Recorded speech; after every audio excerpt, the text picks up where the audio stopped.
Hello, everyone, and welcome back to RJ Rennie Unhinged. And happy Super Bowl Sunday.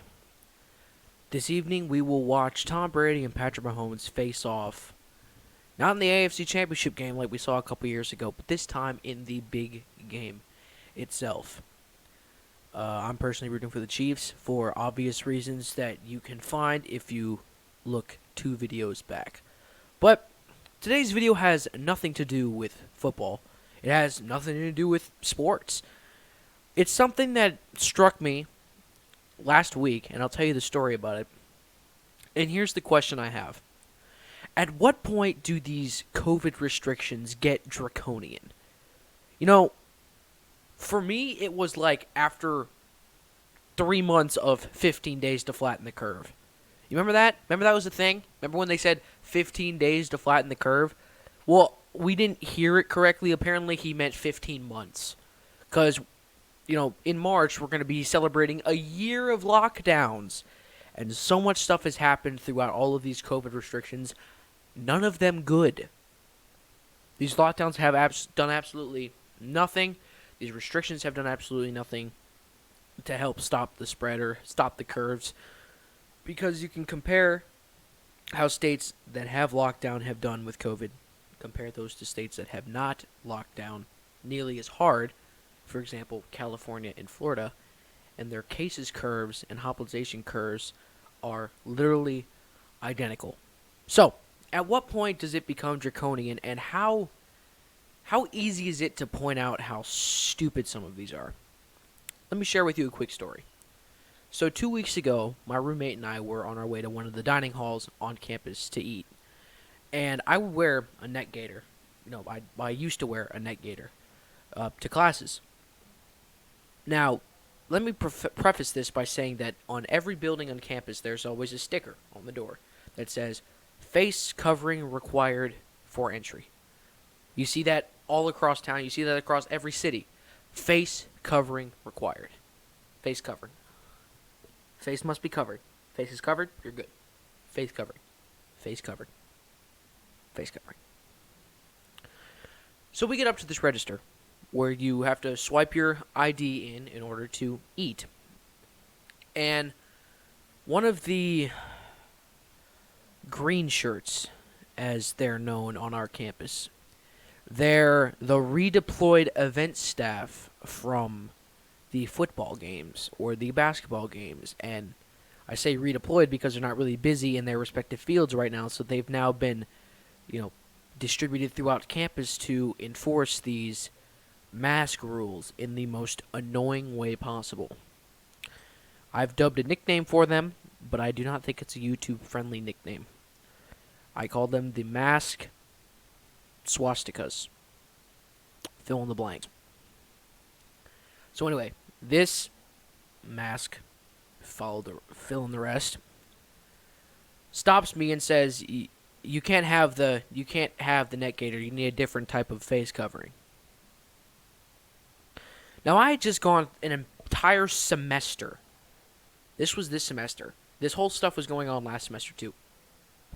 I went through an entire semester, and one person, the entire semester, 15 weeks of a semester, stopped me and said, "You can't wear a neck gaiter." Apparently, it's a campus-wide policy that I hadn't heard of until that guy told me about it. And what did I do when that guy told me about it? Got some hair on my microphone. What did I do when that guy told me about it? Absolutely nothing. Put a mask on. As soon as he walked away, took it off and put my gaiter back on. You know why? Because my face was covered. I did my job. They weren't going to really help. A mask is not going to help anyway. So my face was covered. It's all good. No one else told me about it. No professor. None of those same green shirts, because they were a lot nicer. They were outside of the dining halls rather than in the dining halls, patrolling to make sure everything was good. They just kind of were making sure they had it on, as you were going in. So nobody said anything. I walked past the same person every Monday, Wednesday, and Friday. The same person outside the same dining hall that I'm talking about now. Every single week. And she didn't say a word about what I was wearing. Not a word. But this one lady, now all of a sudden it's a big deal. She's like, "You can't wear the neck gaiter. You have to put on a different type of face covering." Now, I kept a mask in my backpack just in case this happened again. But I'm like, Well, I'm literally about to take it off when I get to my table right there. It's like 20 feet away. He's like, well, you can't actually enter the building, with it on. You're not supposed to enter the building with it. And in my head, I'm thinking, so from the door to the table, death. Like, you will not survive with a neck gaiter on. Like, up and dead, you're gone. But as soon as you sit down and remove whatever face covering, whether it be a gaiter, whether it be a normal mask, whatever it is, it's gone, and you're perfectly fine. That's literally what I said. I'm like, I'm going to take it off when I get to the table right there. And this is what I'm talking about with how these things make no sense. In order for these rules to make sense, you have to believe that A, COVID is terrified of hardwood tables, or for a different type of restriction, you have to also believe that COVID gets a lot scarier past 10 o'clock. What that last one refers to is curfews. Now, before I came down here, North Carolina and Virginia both put in respective curfews. Virginia's was at 12. So, okay, you don't have a lot of people really out at 12. But North Carolina's was 10 p.m. Like, sometimes I'm working past 10 p.m. Like, seriously?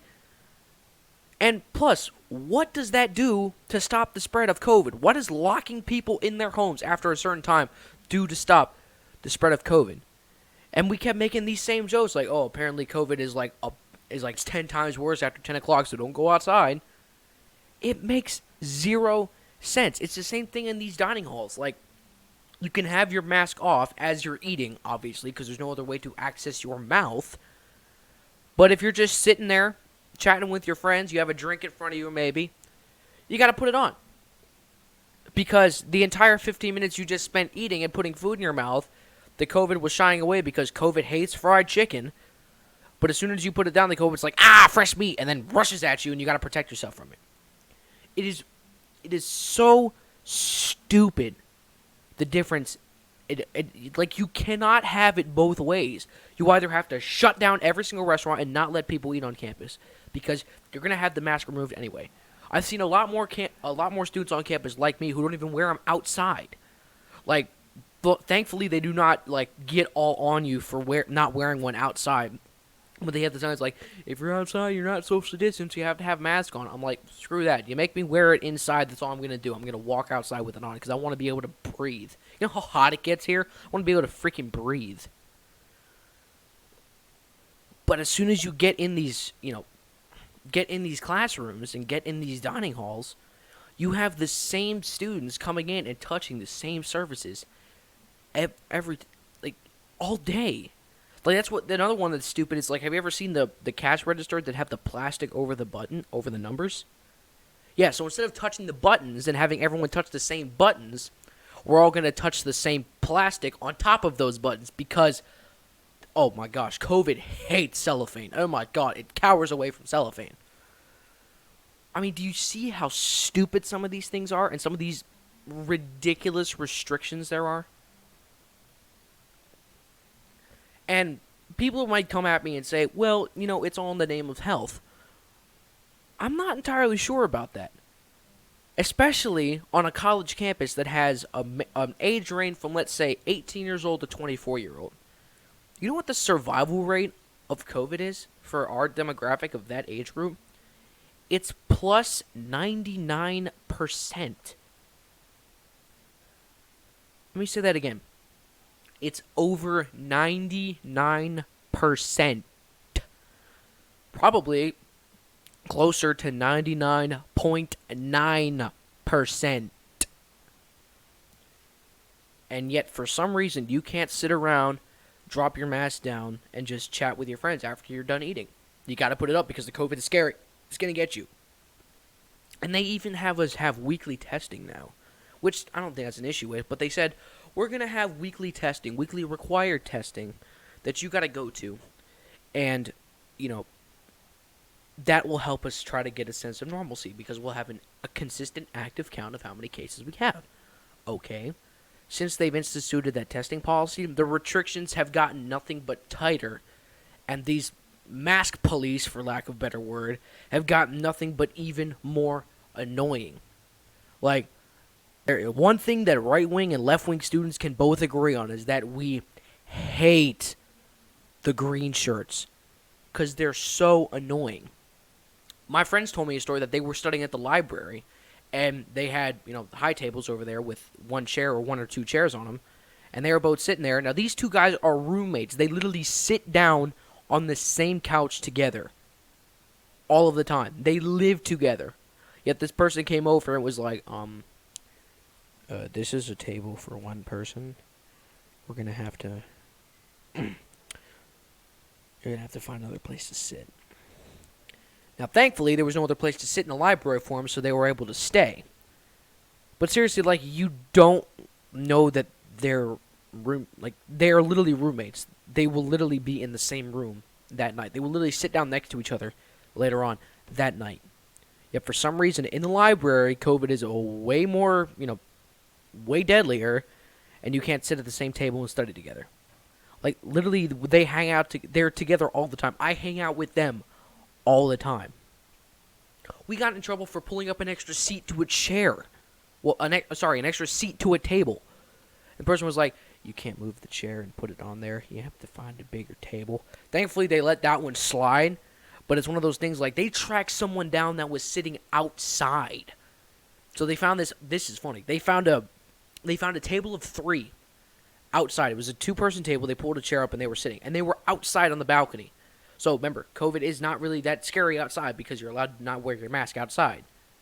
They tracked them down outside, told them that you got to find another place to sit because you can't have 3 people at a 2-person table. Because I don't know why. Because 2 people there, 3's a crowd, I don't know. COVID hates 3-person gatherings, I have no idea. Then they found this one girl who was sitting by herself at a table of like 6. Which is normal. I mean, you sometimes will have people that will sit on one end of the table and someone else will sit on the other side of the table. They don't know each other. You really find whatever seats you can get. She looked like she was done eating, but she was just kind of chilling and, doing whatever. It's what you do when you're done eating because you got a break between classes. This mask comes over, pretty much evicts her from her table so that the other 3 can sit there. So they're not sitting at their table outside. She literally told her, like, if you're done, get the hell out and leave. And we're sitting like right across from this, and I'm literally like, she just evicted that girl so that they could sit down. Like I mentioned earlier, all of these restrictions, whether it's be indoor eating, lockdowns, curfews, masks in general, they've all been tried on a state-by-state basis. And, of course, the healthiest demographic is our age group. Yet, for some reason, we have the tightest restrictions other than any group, anywhere. But you want to compare 2 states that have a completely different approach. You had Florida, who was literally about 15 days to flatten, then they reopened almost as quickly as possible. Like you saw that video of DeSantis at a high school championship game. And it was like the stands were packed, and you only saw like 5 masks in the entire stands. Oh, that picture was awesome. DeSantis is doing something right. Compare that to Governor Newsom over in California, who has kept everything shut down, and every time more COVID cases came up, they would just keep getting restrictions tighter and tighter and tighter. Their cases and hospitalization curves, like I mentioned at the beginning of the video, they're identical. So one of 2 things are true. A, lockdowns and all these restrictions worked, and we don't need to do them anymore because COVID's over. Or B, they didn't work, so we got to try something else. Hopefully the vaccine will get out, soon enough, and we'll be able to get over this a lot faster. But I tell you what, I don't know why they are so draconian in the safest demographic group of people. I know there's professors here and stuff, but, they should be the ones that are ready to receive the vaccine. But I'm telling you, there's too much inconsistency in how they enforce these rules. And it can get very annoying. So,